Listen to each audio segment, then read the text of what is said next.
La ciencia es el futuro. Sin ciencia no hay futuro. Amigos, bienvenidos a su programa Encuentros con la Ciencia, un espacio creado por el doctor Modesto Montoya para abordar no solamente diversos temas del ámbito científico, de innovación, sino también temas de actualidad. Mi nombre es Adán Ríos, soy periodista y magíster en gestión pública y hoy vamos a apoyar al doctor Montoya en este su espacio, pues se encuentra un poco delicado de salud y una fonía lo ha alejado temporalmente, pero promete volver con fuerza una vez superado este malestar. Y bueno, justo uno de los temas que vamos a abordar hoy día es el tema del campo económico.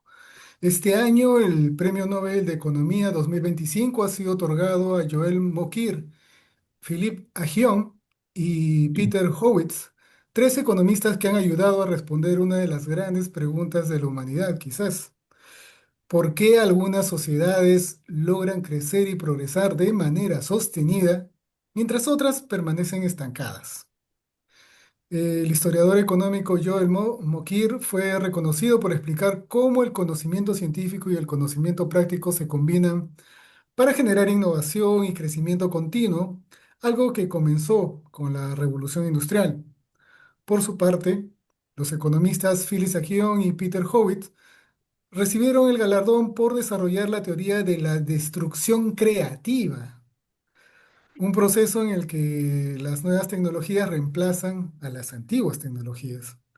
En conjunto, sus aportes explican cómo la innovación, cuando se apoya en instituciones abiertas, con conocimiento compartido y competencia, pueden ser el verdadero motor del desarrollo económico. Y bueno, para entender qué significa este premio y qué lecciones deja para el Perú, hoy conversamos con el economista Fernando Villarán. Él es profesor principal de la Universidad Antonio Ruiz de Montoya, ingeniero industrial de la UNI, magíster en economía de la PUC, ex ministro de Trabajo y Promoción del Empleo. Se desempeñó como funcionario del Banco Interamericano de Desarrollo, director de COFIDE y presidente de la comisión organizadora del CEPLAM. Así también primer presidente de COPEME, Consorcio de Instituciones Privadas de Promoción de la Micro y Pequeña Empresa, autor del libro Picadura del Escorpión y otros sobre el desarrollo de las MIPES, empleo e innovación tecnológica, lo cual pues nos permite decir que tenemos a un gran especialista para que nos explique precisamente estos temas. Y me tomo la libertad más bien de saludar con mucho cariño al doctor Fernando Villarán, ya que tengo muy buenos recuerdos de él. Él justamente en mis primeros años como periodista en el diario Gestión fue el que me explicó con manzanitas y peritas cómo es esto de las MIPES, ¿no? Y tuve el agrado de que en esa entrevista él, fines de los años 90, saliera con esa premisa que hasta ahora todos llevamos, creo, con nosotros, ¿no? Que el 90% de las empresas en el Perú son MIPES. Entonces, y casi un porcentaje menor, no sé cómo será en la actualidad, es gran empresa, lo cual implica también y señala también que somos un país full emprendedor. Doctor Fernando Villarán, ¿qué tal? ¿Cómo está? Bienvenido a este programa. Muy buenas noches, encantado de estar contigo, de reencontrarnos después de algún tiempo y saludar al doctor Modesto que está por ahí también participando, aunque sea sin voz, por lo menos con su Sí, presencia, está ahí ¿no? justamente en los controles, dando justamente las señales para empezar, iniciar y también haciendo toda la grabación por atrás. No, y un gran abrazo también al doctor Montoya. Profesor, este Nobel premia la idea de que el crecimiento económico sostenido depende de la innovación y de la llamada destrucción creativa. En términos simples, ¿qué significa esto y por qué es tan importante entender esto para la economía moderna? Bueno, en realidad este premio ha sido otorgado en dos partes. Una primera parte a Joel Mokyr, que has mencionado, que es un historiador económico, profesor de la Universidad Northwestern de Chicago, y también a la dupla, Philippe Aghion y Peter Howitt, que son profesores. El profesor Aghion es profesor de la London School of Economics y la Universidad de París y Howitt es profesor de la Universidad de Ontario, ¿no? Y también de la Brown University. Yo menciono siempre la ubicación de estos autores en universidades, en buenas universidades, porque esta es una de las claves que vamos a conversar el día de hoy. O sea, cuando hablas de cambio técnico, de innovación, de destrucción creativa, estás hablando de conocimiento. Sin conocimiento no hay nada de eso. Entonces, estar en los lugares donde se crea el conocimiento es fundamental. Y estos tres premios Nobel están en esos lugares. Esas son las universidades. Universidades de calidad, por supuesto, ¿no? Hay universidades que no crean conocimiento, que solamente, digamos, repiten algo, o algunos textos, pero crear conocimiento significa investigar, desarrollar por encima de la frontera del conocimiento que ya se tiene, ¿no? Adaptar a nuestro país el conocimiento que viene de afuera y eso implica, digamos, cambios y mejoras en procedimientos, en formas de organización, en nuevos bienes y servicios, etcétera. Entonces, para un poco responder a tu pregunta, efectivamente, la palabra innovación es sinónimo de destrucción creadora. Y los dos conceptos han sido creados por Joseph Schumpeter. En realidad, este premio Nobel es un homenaje a Joseph Schumpeter. Es el economista austriaco que fue ministro de Economía en Austria en 1911, antes de después de después de la Primera Guerra Mundial y antes de la Segunda, y migró a Estados Unidos y se convirtió en profesor de Harvard. Estuvo 30 años de profesor de Harvard desde el primer día que llegó a Estados Unidos, bueno, unos primeros meses que llegó a Estados Unidos hasta que murió, murió en Harvard. Entonces, nuevamente, otra universidad de clase mundial. O sea, los protagonistas, digamos, de la innovación son los lugares donde se crea conocimiento, ¿no? Yo quiero leer una definición que está en el texto, ¿no?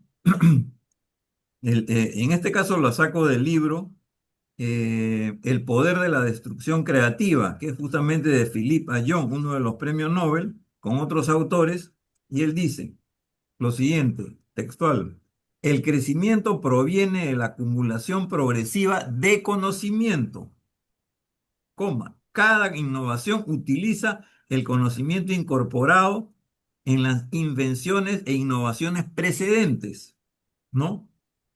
Tiene que conocer y dominar para superarlas.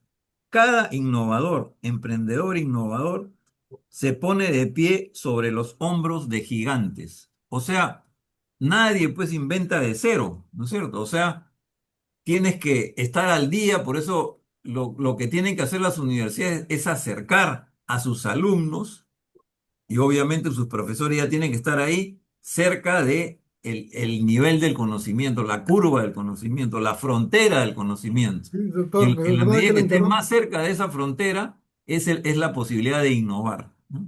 Sí, doctor, le agradezco que haya subrayado el tema del conocimiento, pero por lo que he leído, los ganadores también hacen hincapié en que ese conocimiento debe ir también a la práctica, porque al momento de hacer un barrido histórico, antes de la Revolución Industrial, mucho de ese conocimiento no llegaba precisamente a hacer innovación o no se reflejaba en el crecimiento económico de esos países. Creo, si mal no recuerdo, hablaban de Inglaterra y Suecia. Pero Sí, ya correcto. cuando hay la revolución industrial, ese conocimiento se puso en práctica, ¿no? Con lo que llamamos la innovación, y luego se pudo haber justamente este boom industrial Sí, en estos correcto. países. En ese Es sentido, interesante. ¿cuán importante es acercar ese conocimiento a la empresa, no sé, la vinculación empresa-academia, ¿no? No, sí, definitivamente vamos a ir a eso, pero antes, una de las, digamos, desarrollos teóricos interesantes que tienen estos autores en el libro que he mencionado y en otras publicaciones es hacer una diferencia entre técnica y tecnología. Y justamente, digamos, ese pasaje que tú has mencionado sobre cómo funcionaba, por qué había un estancamiento secular antes de la revolución industrial. Porque hubo efectivamente algunos inventos, inventó la rueda, la pólvora, ¿no? La brújula, los remos, las velas, en fin, los barcos, o sea, hubo, no se puede decir que hubo estancamiento de ideas, pero lo que en ese momento se hacía era digamos, una cuestión experimental. Era una idea que se plasmaba en un producto y se generaba una técnica y la gente copiaba esa técnica, pero no se sabía bien el por qué, qué cosa es lo que había detrás y cómo modificar, digamos, ese bien, servicio, ¿no? O procedimiento. Con la revolución científica, siglo XVI, XVII y parte del XVIII, previos a la revolución industrial, se añade la ciencia. Y en ese momento se junta la técnica con la ciencia. ¿Y qué palabra sale? La tecnología. O sea, la revolución industrial abre el camino a la tecnología, ¿no es cierto? Y por eso se habla de progreso tecnológico, ¿no? Y de innovaciones tecnológicas, porque son una combinación de práctica y de teoría. Y efectivamente, digamos, volviendo a la pregunta tuya, de alguna manera las universidades son lugares donde se hace teoría, pero también se investiga y se hacen experimentos, etcétera. O sea, tiene a una cierta dosis de práctica, pero el lugar de las prácticas mayor es la empresa, es donde está, digamos, donde se producen los bienes, los servicios, ¿no? Los procedimientos, los procesos productivos, y ahí entonces la relación entre las universidades, creación de conocimiento, y las empresas, aplicación del conocimiento, es fundamental. Desgraciadamente, en el Perú esa relación no es buena, ¿no? Digamos, por múltiples razones, siempre ha habido una cierta separación entre el sector privado y las empresas y las universidades, particularmente las públicas, donde es donde, digamos, más investigación se ha hecho, por lo menos en el pasado. Obviamente eso está mejorando. Concitec ha hecho bastante para lograr este acercamiento. Los fondos de innovación, en donde se financian conjuntamente empresas y universidades, han contribuido mucho, pero todavía eso estamos muy lejos de la relación tan simbiótica que hay pues en Estados Unidos, en California o en Alemania y ni qué decir en China ahora, ¿no? Ahora bien, antes de entrar al tema peruano, quería abordar algunos aspectos un poco más teóricos, disculpen más bien. Ajá. Eh, Morke habla de conocimiento útil, un conocimiento proposicional y un conocimiento prescriptivo que se unen precisamente para desarrollar todo este conocimiento y llevarlo a la práctica, ¿no? Eh, Eso significa en realidad de que actualmente no estamos llevando precisamente ese conocimiento así. ¿Cómo lo ve usted en el caso precisamente, si vamos a hablar de la situación peruana, por qué no estamos innovando? Sí, pues. Bueno, en realidad Mockir tiene un modelo bien interesante en donde él parte como los otros, los tres, ahí en el conocimiento es como que la materia prima, digamos, de la innovación. Del conocimiento, estás en la frontera del conocimiento, inviertes en investigación y desarrollo, y ahí el rol del Estado es importante para financiar esa investigación. Es verdad que también hay capital, digamos, privado, pero principalmente del Estado que produces básicamente inventos, nuevos bienes y nuevos servicios. Pero el invento, para convertirse en innovación, tiene que pasar el filtro del mercado, tiene que entrar a un mercado. Y ahí entra el emprendimiento. O sea, digamos que la palabra innovación y emprendimiento van de la mano, ¿no? Entonces, y en el mercado tiene que haber ciertas condiciones de competencia. Si en el mercado tienes un mercado monopolizado o oligopolizado, no va a haber mucho margen para nuevas empresas, para nuevos emprendimientos, para innovaciones. Se frena la innovación. Entonces pasas de la universidad a la investigación, al invento, al mercado, a la innovación y al emprendimiento. Hay una especie de, digamos, de flujo, ¿no? Interesante, en donde se combina, ¿no? Digamos, el rol de las universidades y el rol de las empresas y sobre todo las nuevas empresas. En el libro este que estoy mencionando, de Ayón, él hace al principio del libro, primer capítulo, saca algunas estadísticas interesantes, ¿no? En Ujú. donde menciona que hay, digamos, una correlación muy directa entre el crecimiento de las economías y el número de patentes. Eso es algo conocido, ¿no? Modesto hace años que viene, digamos, impulsando esta idea, pero añade otras mediciones interesantes. La correlación que hay entre la creación de nuevas empresas, ¿no? Y el crecimiento económico. O sea, la creación de empresas es muy importante y sobre todo la creación neta de empresas, nuevas empresas que son más que las que quiebran, ¿no? Y también hace una correlación entre en tamaño de empresa. Las empresas más pequeñas son las que más innovan proporcionalmente a su tamaño, digamos. Lo cual es a veces contraintuitivo, ¿no? Porque uno piensa que las grandes empresas son las que más invierten en investigación y desarrollo, pero normalmente las más grandes empresas que invierten es para mantener su ubicación en el mercado. Las pequeñas tienen, digamos, más libertad para innovar, para salirse del statu quo y desarrollar nuevos productos e incluso nuevos sectores de la economía, ¿no es cierto? Como hemos visto. Entonces él prueba, digamos, en este libro estadísticamente que, digamos, el crecimiento está vinculado a la generación de empresas, a la mayor generación, y las pequeñas empresas son más innovadoras y más generadoras de empleo. Es una cosa que nosotros veníamos diciendo esto, hay autores que tienen esta tesis, pero no lo había visto en números. Y a John, efectivamente, en el libro que he mencionado, El poder de la destrucción creativa, apunta digamos, presenta una serie de estadísticas de nivel mundial muy interesantes que sustentan eso que acabo de decir, ¿no? Ahora bien, usted esta última intervención suya, usted ha descrito un poco el proceso de innovación, ¿no? Que es lo que necesitamos, ¿no? Desde el conocimiento hasta llegar a la práctica, necesitamos precisamente pasar por esa especie de círculo virtuoso. Sin Mm. embargo,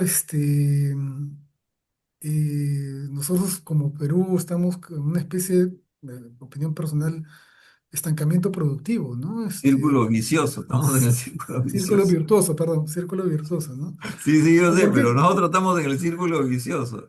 No hemos entrado al círculo virtuoso. ¿Por qué cree que a diferencia de otros países no hemos logrado entrar en ese círculo virtuoso de innovación y sostenimiento y crecimiento sostenido del que habla el Nobel?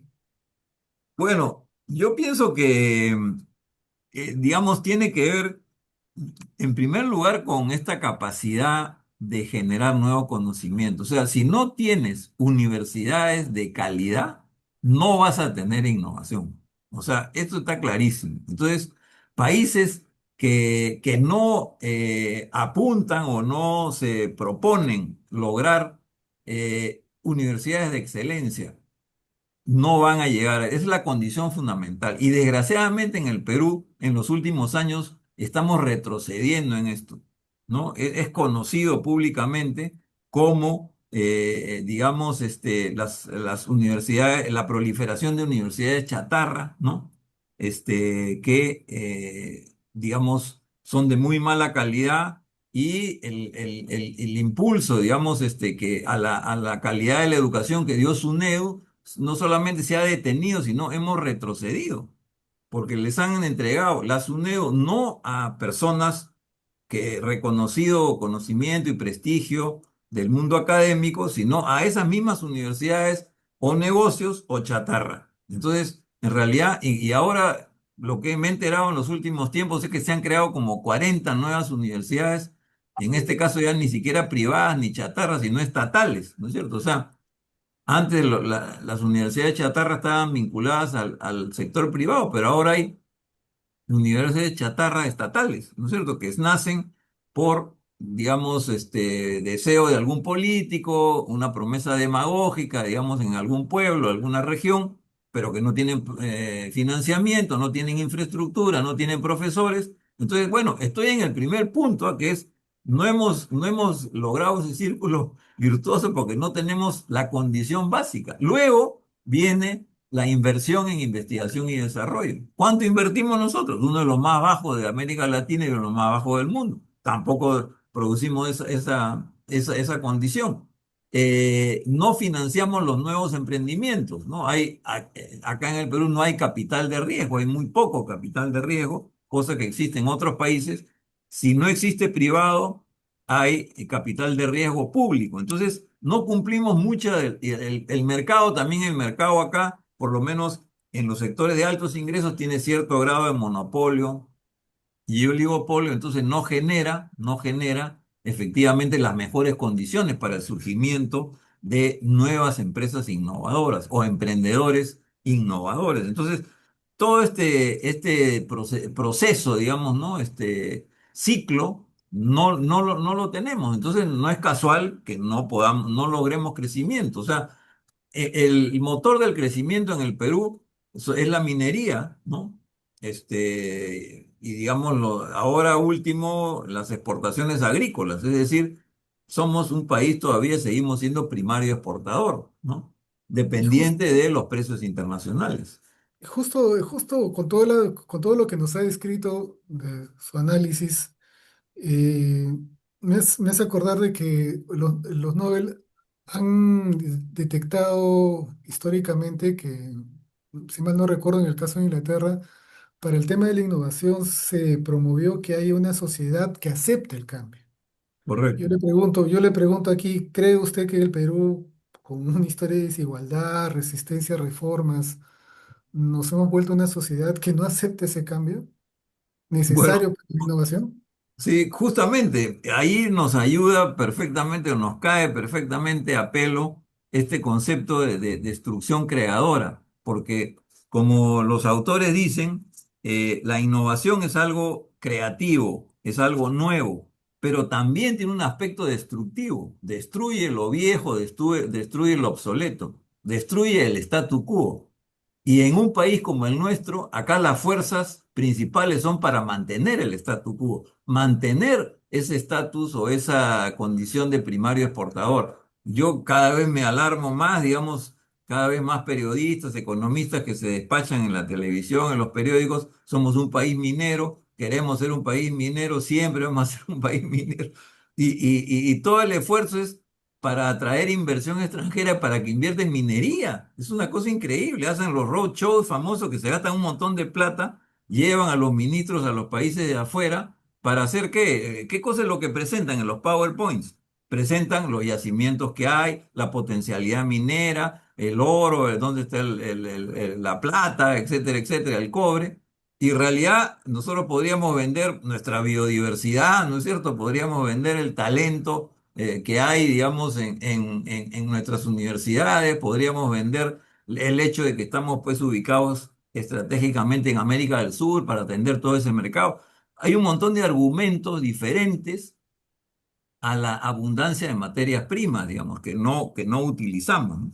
Entonces, Ahí, desgraciadamente, nos estamos estancados en esta condición de primario exportador, ¿no? sí, justo eso es lo que me llama la atención, ¿no? ¿Cómo promover que una sociedad acepte este cambio?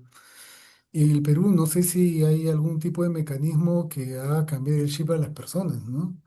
Y en ese sentido, qué nos depara? Hay muchos esfuerzos, y ahí justamente lo que quería llegar, muchos esfuerzos de políticas para promover la innovación.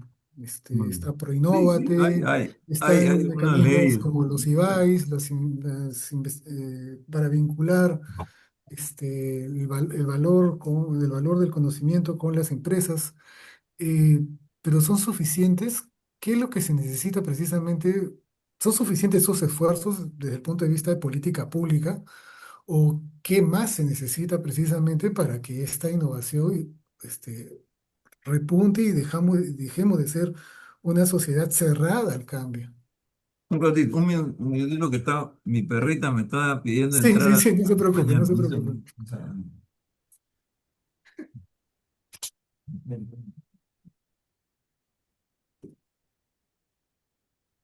Ya estaba tocando la puerta ahí muy educadamente. Así que,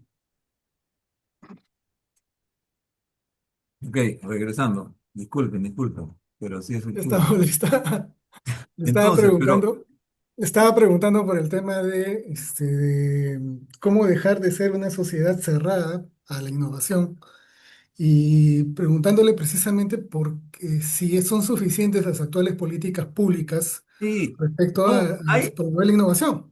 hay políticas públicas. Mira, en realidad hemos tenido la suerte de que en los últimos tiempos el presidente de la República ha sido Francisco Sagasti, que es uno de los mayores expertos en ciencia y tecnología, no solamente en el Perú, en el mundo entero, en América Latina y en el mundo.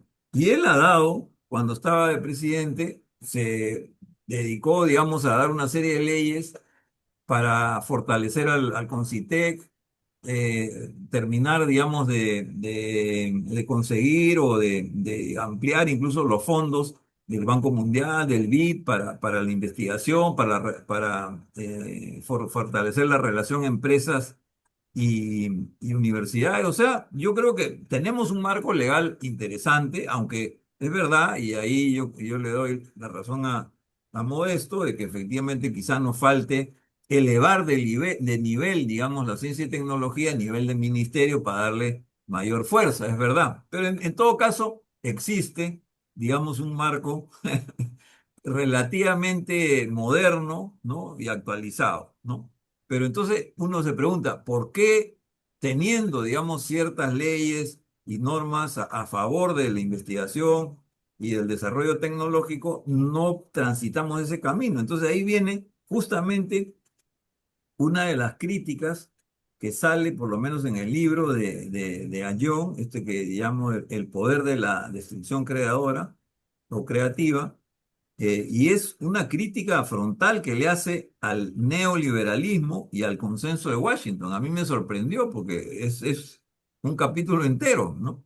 Y él justamente él contrapone, digamos, esta propuesta que en realidad el consenso de Washington y el neoliberalismo que el Perú lo asumió 100% en 1990, vino con el plan de estabilización y ajuste estructural. ¿Qué es lo que hizo? Y él dice, el consenso de Washington propone estabilizar la economía, liberalizar los mercados y privatizar las empresas públicas. Eso es lo que se hizo en el 90, ¿no? Efectivamente, era necesario estabilizar la economía. Estábamos en una hiperinflación. Había que ordenar, digamos, la macroeconomía, las finanzas públicas, no tener tanto déficit, no tener, digamos, una política monetaria irresponsable. Ok, hay que estabilizar, liberalizar los mercados, abrirse al mercado exterior, tanto para exportaciones, importaciones como flujo de capitales, y digamos, de repente había que privatizar algunas empresas, pero ahí se quedó.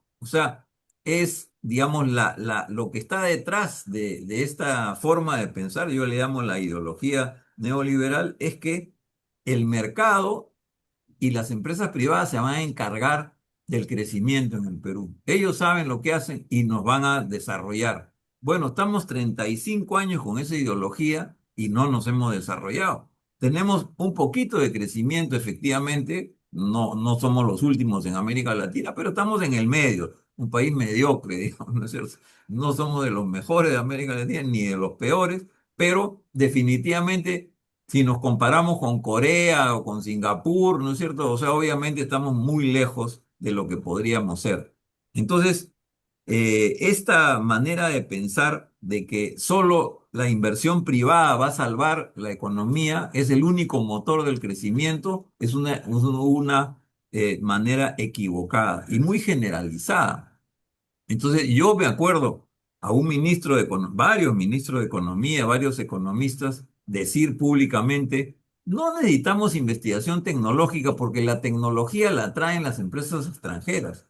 La empresa extranjera viene con su tecnología y una vez que está acá, bueno, de alguna manera la conocemos, se difunde casi espontáneamente, lo cual no es tan cierto, digamos. Obviamente las empresas extranjeras contratan a algunos profesionales peruanos, ellos aprenden algo más, digamos, de lo que sabían, tienen alguna práctica, digamos, más sofisticada, pero eso no necesariamente se difunde, ¿no? Entonces, el Perú tiene que desarrollar su propia nivel de conocimiento y manejo de tecnología. Eso es lo que ha hecho China, lo que está haciendo ahora la India, es incorporar la inversión extranjera, pero apropiarse de la tecnología para utilizarla, ¿no es cierto? Eh, para utilizarla a favor de las necesidades del país, ¿no? Y justo está planteando Modesto la pregunta del millón, ¿no? ¿Por qué China está barriendo en los mercados occidentales? Efectivamente, o sea, yo creo que el secreto de China ha sido abrir sus puertas a la inversión extranjera, pero le ha puesto condiciones para ingresar.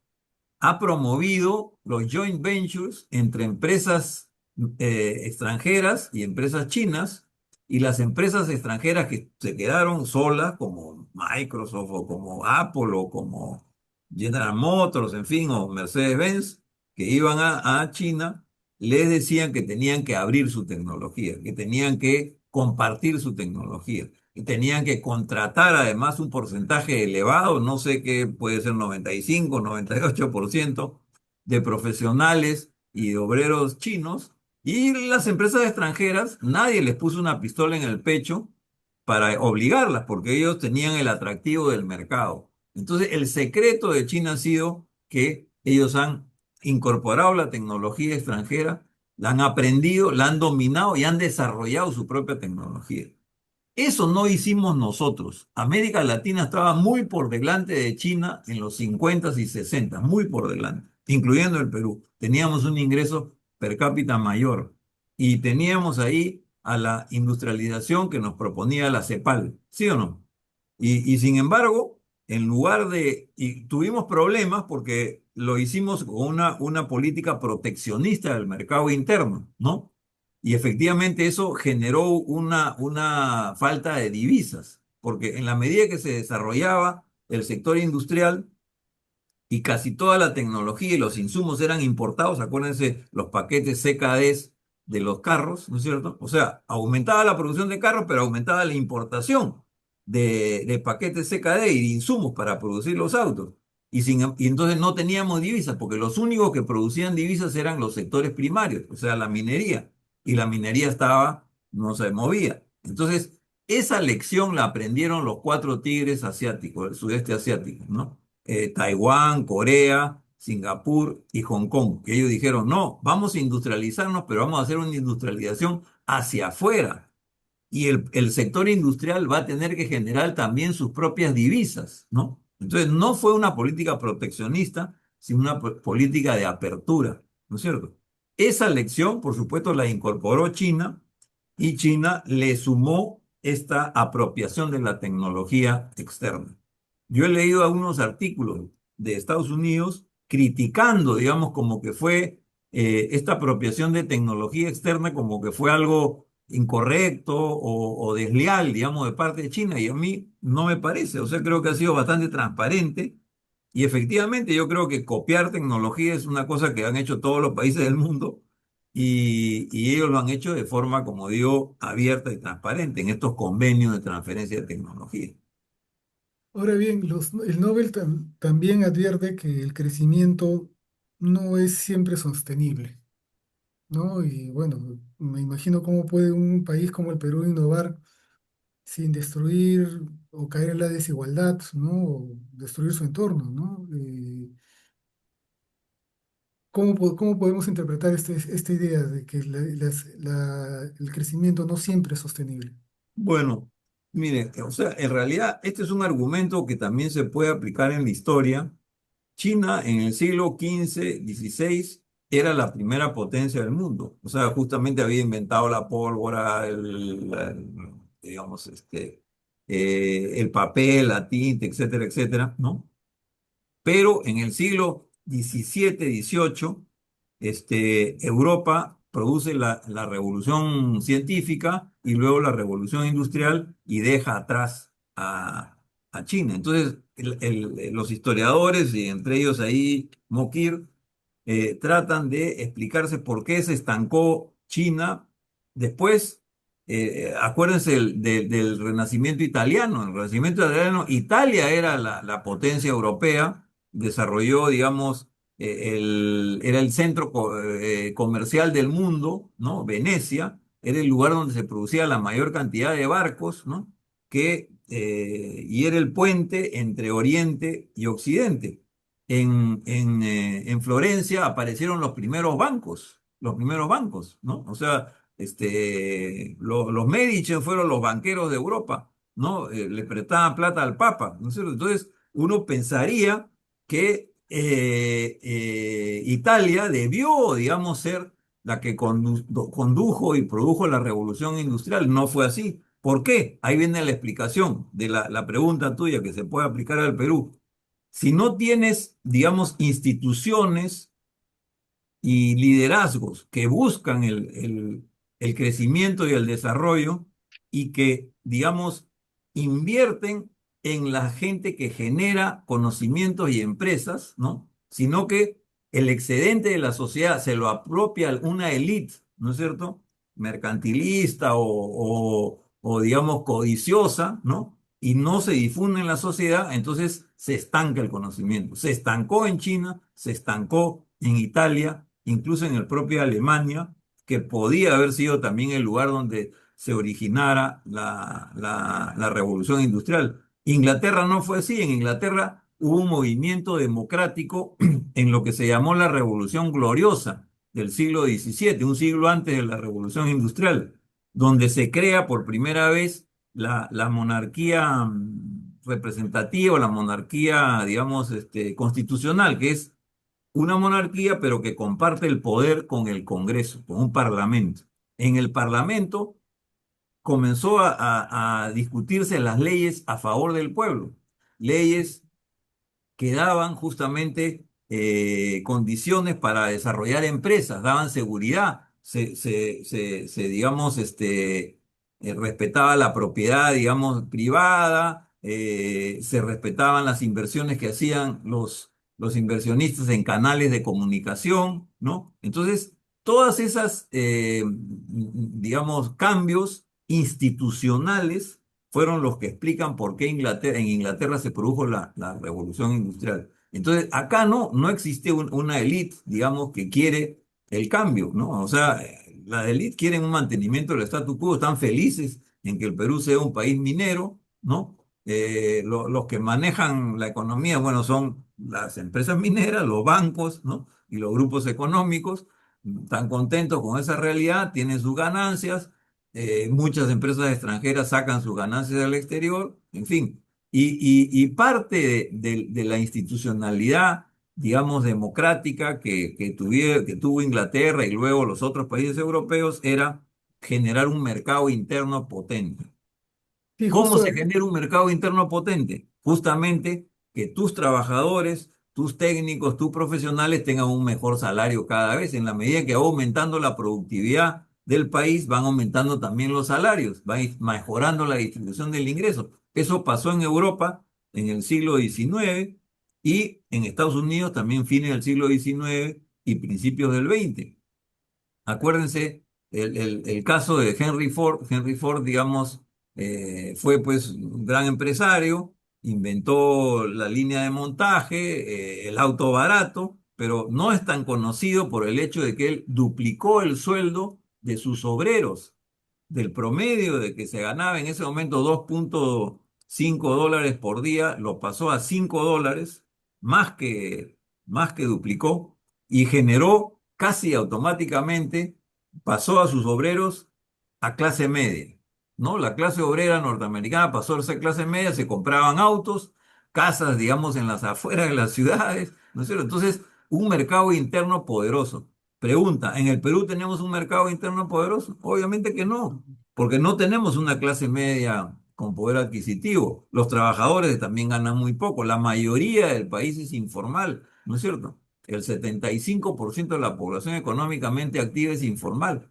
¿Y alguien ha hecho algo al respecto? No, como que es normal nomás que haya gente que esté con condiciones de trabajo precarias y ya piña, o sea, incluso hasta a veces se idealice eso, ¿no? Son los emprendedores peruanos, ¿no? Está bien, tienen, digamos, un instinto de sobrevivencia, pero lo que necesitamos nosotros son emprendedores innovadores, emprendedores que estén cerca de la frontera del conocimiento para innovar y producir bienes y servicios no solamente competitivos en el mercado interno, sino también en el mercado exterior. Eso es lo que nos está faltando. Bueno, yo quería insistir en la frase del crecimiento no siempre es sostenible, porque estaba leyendo un artículo en un diario que a raíz del caso Nobel planteaba su preocupación por la agricultura.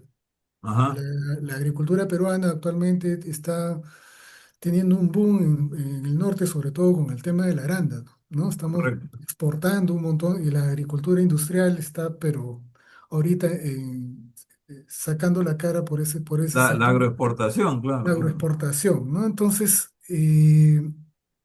aquí el crecimiento va a llegar un momento en que eh, va a chocar con estos sectores, ¿no? Y me acuerdo alguna vez en los años 90 se hablaba mucho del espárrago, ¿no? Hasta que el mercado mismo hizo que muchas empresas en el Perú cerraran porque no había mercado ya se saturó el mercado del espárrago a nivel internacional. Mm. Entonces, ¿cómo hacemos ahora? ¿Qué podemos esperar de una destrucción creativa justamente en esa zona del agro, de la agroexportación? ¿Estamos yendo a eso? Bueno, yo creo que es una buena noticia, digamos, que dentro de nuestros sectores exportadores, antes teníamos solamente la minería y la pesca, y ahora se ha sumado la agricultura, porque efectivamente el Perú ya se ha convertido en una potencia exportadora de productos agrícolas, ¿no? O sea, no solamente arándanos, palta, mangos, limones, en fin, hay un montón de productos en donde el Perú ya está, digamos, teniendo café, cacao, ¿no? Teniendo un peso a nivel internacional. Y eso es positivo, ¿no? Entonces, eh, pero nuevamente sigue siendo todavía poco valor agregado, digamos, ¿no es cierto? O sea, todavía es un sector primario. ¿Cómo le damos mayor valor agregado? Yo creo que eso es algo que habría que pedírselo a los propios empresarios del sector. ¿Cómo hacemos que los arándanos de repente vayan pues envasados, no sé, congelados, no sé? El pescado, nosotros, por ejemplo, exportamos muy poco pescado procesado. Chile pesca menos que nosotros, pero exporta más que nosotros porque le da mayor valor agregado. Y de hecho, Chile es un buen ejemplo. Ellos tienen una agroexportación fuerte, poderosa, y uno de sus grandes rubros de exportación es el vino chileno. El vino es un producto industrial. No es un producto Ujú. agrícola, es un producto Claro. industrial que ha sufrido un proceso de industrialización. Entonces, en nuestros productos de exportación, ¿cuántos pueden sufrir algún tipo de transformación en productos, digamos, de mayor valor agregado? No lo sé, no soy especialista, digamos, pero creo que ese sería uno de los caminos, obviamente, ¿no es cierto? Lo Ujú. mismo podemos hacer con la minería, darle mayor valor agregado a nuestros productos mineros, no exportar pues cobre en bruto, ¿no es cierto? Sino cables eléctricos, motores eléctricos, ojalá un día autos eléctricos, trenes eléctricos, ¿no es cierto? Que tienen una gran cantidad de cobre. Ese sería un poco el camino, pero ese es el camino, digamos, de darle valor agregado a nuestras exportaciones, pero obviamente eso tiene que hacerse de la mano con una política de diversificación productiva. No podemos evitar la industrialización, o sea, definitivamente hay gente que dice, no, ya la industria ya fue, que ahora son los servicios y la prueba está en la inteligencia artificial, etcétera. Bueno, pero justamente tomemos la inteligencia artificial. ¿Qué es lo que se está Ujú. discutiendo actualmente? ¿Cuáles son los chips de computadora apropiados para la inteligencia artificial? Esa es la guerra. La guerra no es tanto por los programas, sino quién fabrica los chips, ¿sí o no? Claro, Y el chip es claro, un bien industrial, ¿sí o no? claro. Los centros de datos, los centros de datos son supercomputadoras llenas de datos donde se hace la inteligencia artificial, comienza a procesar la información y nos da a cada uno de nosotros la respuesta que les pedimos en el chat GPT o en DeepSeek o en lo que sea. Y todos son productos industriales, o sea, están peleando, digamos, la fabricación de los chips Estados Unidos con Intel, Taiwán, que tiene una fábrica también de chips importante, Holanda y, por supuesto, China, ¿no es cierto? Y entre todos Ujú. están, digamos, logrando una supremacía que tiene su base industrial. Puede ser que el producto final sea un programa de inteligencia artificial, pero si no tienes el chip específico para hacer inteligencia artificial, no vas a poder hacer inteligencia artificial. Si no tienes el chip específico o el satélite específico para hacer GPS, yo me acuerdo una anécdota que el otro día conversaba con un amigo. GPS es un Geographic Position System, ¿no es cierto? Claro. ¿Correcto? Y ahí necesitan los satélites para... Y nos sirve, todo el mundo usa pues Waze, ¿no es cierto? Para ir en el tráfico, parece milagroso. Bueno, los barcos, mayor razón, usan GPS. Y de repente Ujú. hace 15 años, un barco chino estaba en la mitad de trasladarse después de China, no sé dónde, a la India y de repente se le apagó el GPS.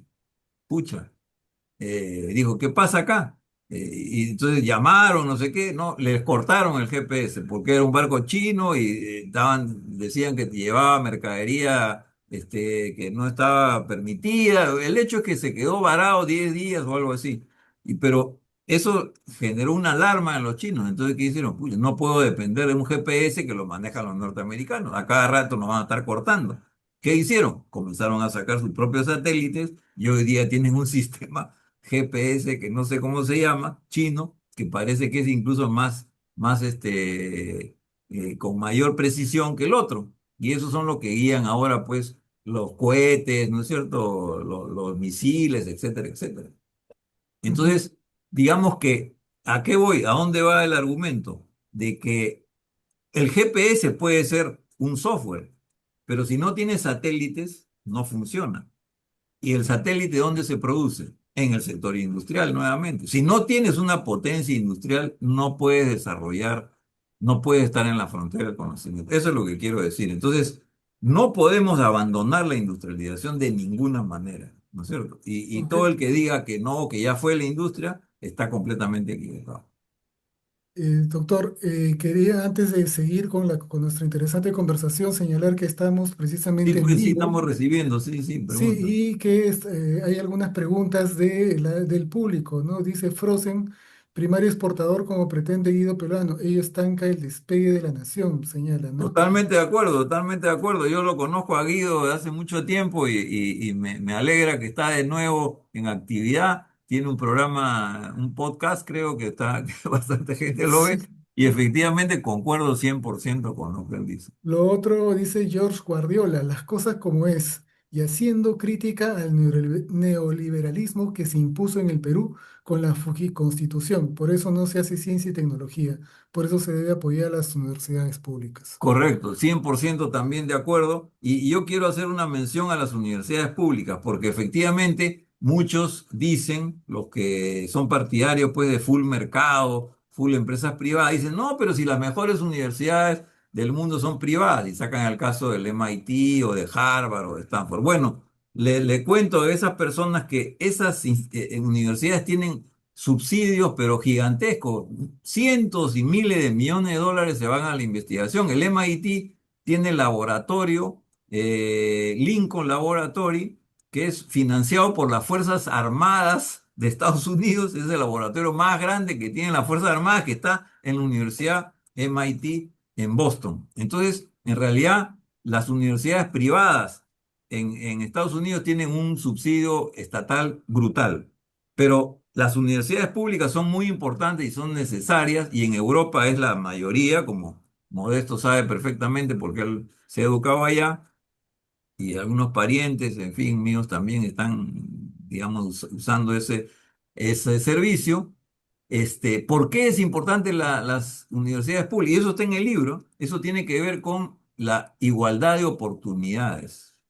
O sea, si tú tienes solamente empresas, o perdón, universidades privadas, solamente van a acudir las personas que tienen plata, los que tienen recursos económicos. Entonces son los que mejor se van a educar, son los que van a hacer las mayores empresas, son los que más van a ganar y los pobres se van a mantener pobres toda su vida. La educación es el vehículo de ascenso social más importante que se ha inventado. Y la única forma de hacer realidad ese ascenso social es con universidades públicas, gratuitas.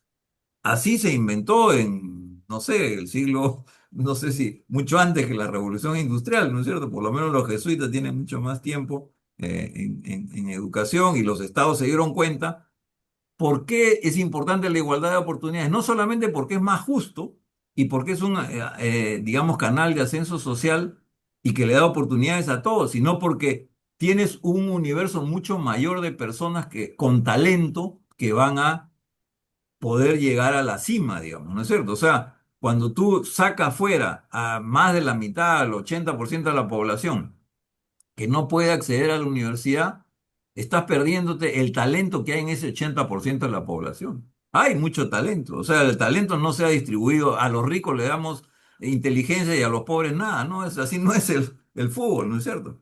Ujú. En la gente de menores ingresos hay gente mucho más mosca, ¿no? Más bien al revés, ¿no es cierto? O sea, generalmente la gente con plata es más bien engreída, ¿no? Le gusta la cama mullida, ¿no es cierto? Y al otro tiene que chambear desde las 5 de la mañana, digamos. Y entonces es más mosca. Sí, bueno, también queríamos mencionar William Omar Fuentes Padilla. Esperemos que pronto esté con nosotros y que Dios siempre lo proteja. Es un lucero para todos nosotros los peruanos, dice hacia el doctor Gracias, Modesto gracias, gracias Montoya. por el micrófono. También un saludo al doctor Montoya, espero que se recupere pronto. Doctor Villarán, ¿cómo crecer si los monopolios y oligopolios imperan en el Perú? ¿Qué modelo económico tenemos? Bueno, eso es uno de los temas centrales que han tratado los premios Nobel de Economía. Ellos dicen, la innovación se basa en la creatividad y en el conocimiento. Hay que acumular conocimiento, universidades de calidad, ya lo hemos mencionado. Pero una vez que la investigación se transforma en invento y luego en innovación, tiene que entrar al mercado. Ahora, si el mercado está monopolizado u oligopolizado, entonces no hay forma, no hay oportunidades para entrar. Nuevamente, igualdad de oportunidades. Un mercado en competencia es un mercado que permite igualdad de oportunidades, que facilita la entrada de nuevas empresas, la entrada de emprendedores sin mucho dinero, pero con muchas ideas, ¿no es cierto? Y ellos pueden competir con empresas más grandes. Si el mercado está cerrado por monopolios y oligopolios, eso se impide. Y eso no solamente es un problema del Perú, es un problema de Estados Unidos. Miren lo que está pasando justamente en la industria del software, ¿no? Las TICs. Eh, Salió WhatsApp, ¿no es cierto? ¿Quién se la compró? Microsoft, ¿no es cierto? Ujú, Después salió Instagram. ¿Quién se la compró? Facebook. O sea, en realidad, eso es lo que hizo Rockefeller, el Standard Oil, en los años 1910 a 1920, los famosos Roaring Twenties. A Rockefeller fue el más famoso Robert Barons, los varones rateros, así le llamaban en Estados Unidos, The Gilded Era, ¿no es cierto? La era de la corrupción. Eso es lo que estamos entrando nosotros. Cualquier cosa es lo que hacía Rockefeller. Él tenía la empresa petrolera más grande en Texas. Surgió una pequeña empresa por ahí, por otra cercana, te compro. Ya, y le pagaba pues plata. O sea, obviamente la persona no es que se lo apropiara, no iba con una pistola y le robaba a la empresa, se la compraba. Compraba todas las empresas y se quedaba al final como monopólico y era el que ponía los precios del petróleo y la gasolina, ¿no es cierto? Obviamente fue el multimillonario más grande de Estados Unidos y del mundo entero. Pero obviamente después vino Roosevelt y otros y pusieron leyes antimonopólicas, ¿no? ujú, Esas leyes antimonopólicas se han aplicado en Estados Unidos y han impedido los monopolios, pero luego ha venido la desregulación. Primero la desregulación financiera y ahora la desregulación empresarial. Y ahora las grandes tecnológicas que se están comprando las chiquitas en inteligencia artificial igual. O sea, OpenAI, ¿quién se la compró? Microsoft, ¿sí o no? O sea, no hay competencia. Entonces, ¿qué es lo que está pasando? China está aprovechando esa situación. Paradójicamente, en China, un país que se autocalifica de socialista, el mercado funciona mejor que en Estados Unidos, un país que se autocalifica de capitalista. Esa es una paradoja, ¿no es cierto? Y eso es lo que está pasando. ¿Cuántas empresas fabricantes de automóviles hay en Estados Unidos? Tres. En Corea hay como 10, ¿no es cierto? En Japón igual, como 10 empresas. En China 300 empresas fabricantes de automóviles.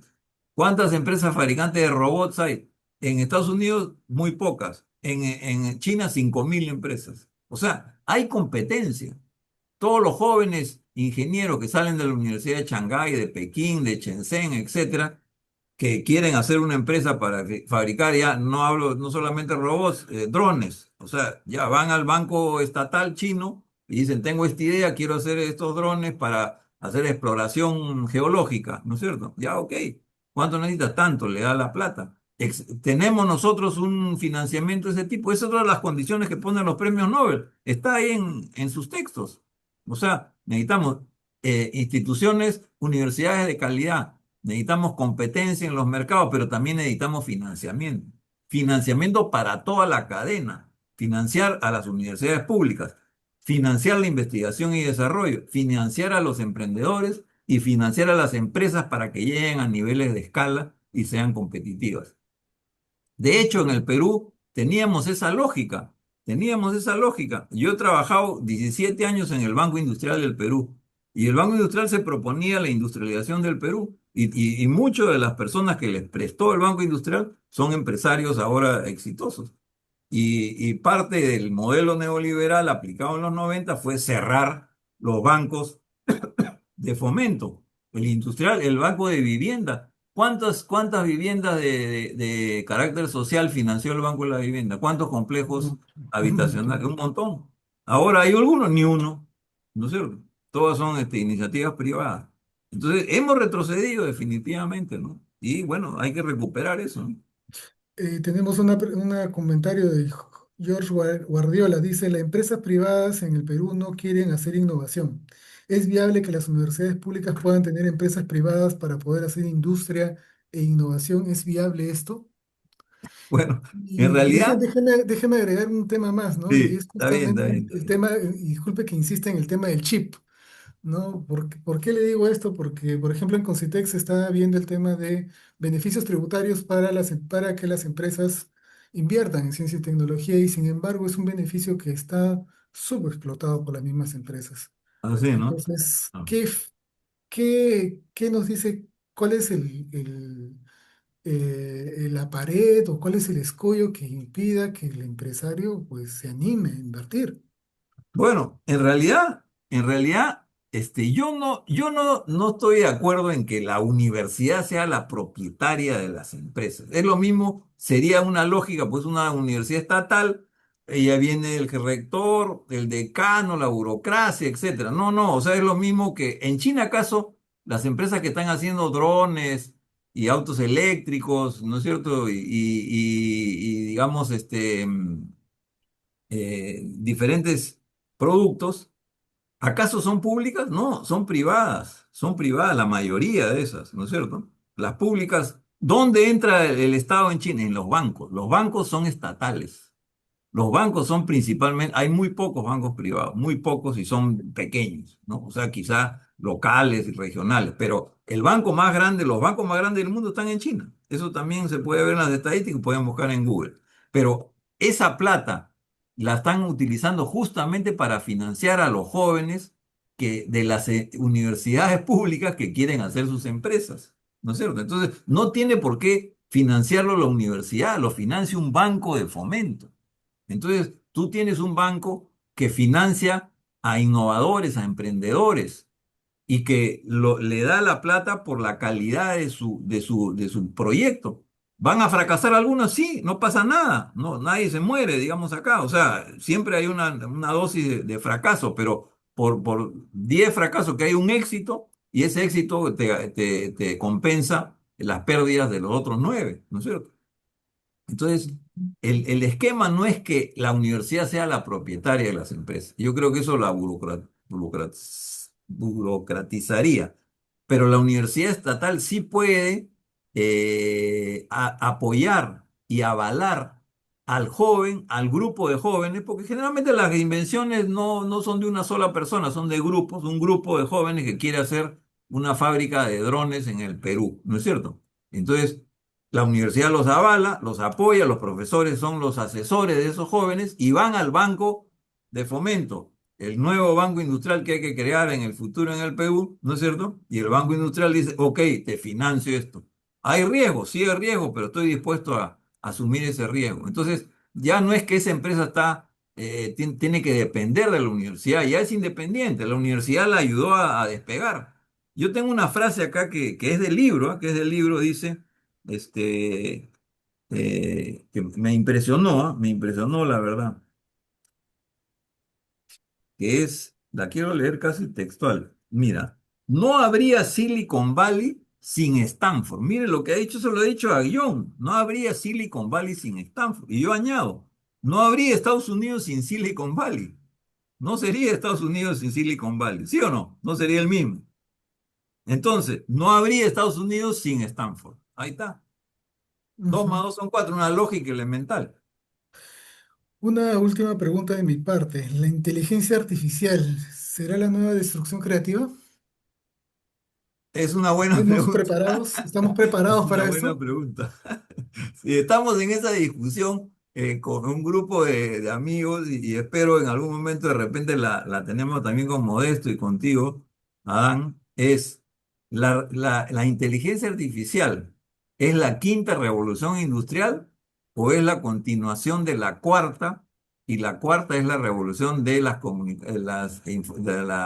del conocimiento, la información y las telecomunicaciones, ¿no? Este, es la misma que comenzó en Silicon Valley, porque todas las empresas que están haciendo inteligencia artificial todavía están en Silicon Valley. ¿Sí o no? Son las mismas, no son otras. Y las revoluciones industriales siempre se han dado en lugares diferentes y se han dado en actividades también diferentes. Entonces, nosotros pensamos que la quinta revolución industrial podría estar en América Latina porque la siguiente revolución industrial no debe ser más de lo mismo, sino la reconciliación de los seres humanos con la naturaleza. ¿Y dónde está la naturaleza? Acá. Los países del norte ya han destruido su naturaleza. Nosotros todavía la conservamos.